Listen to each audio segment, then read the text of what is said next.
তো প্ৰথমতে মাছখিনি ভাল কৰি পৰিষ্কাৰ কৰি ল'ব লাগিব আৰু ইফালে ব্লেক মাছ মা প্ৰথমতে কাটিছে আৰু এয়া এইখিনি মাছখিনি এতিয়া কাটিব।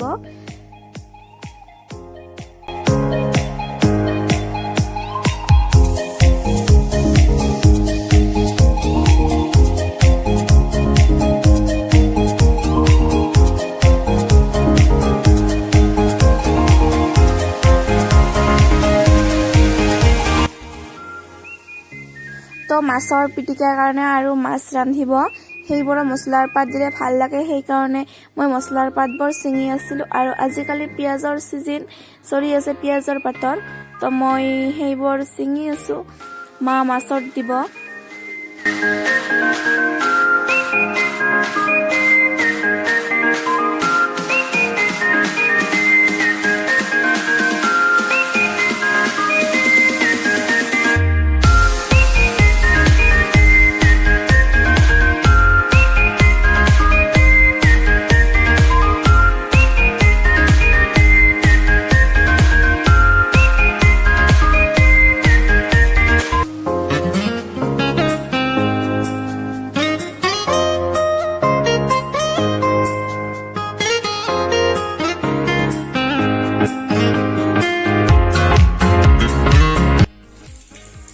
ইয়াতে লৈছে জলকীয়া, এতিয়া মছলাৰ পাত আৰু এইখিনি ধনিয়া, নহৰু আৰু পিঁয়াজ, এইখিনি এতিয়া মই ভাজি ল'ম।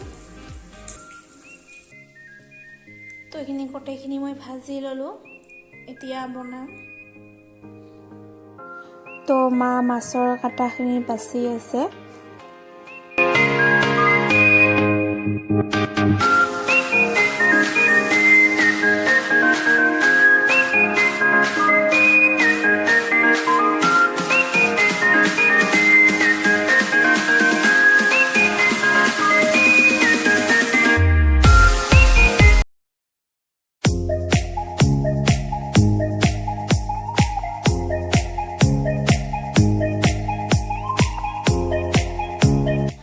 তো মাছখিনি অলমষ্ট বচা হৈ গ'ল কাটাখিনি মাছৰ, আৰু ভিডিঅ'টো বাছ এইখিনিয়ে আছিল, লাষ্ট পাৰ্টটো ডিলিট হৈ গৈছে কিবা কাৰণত।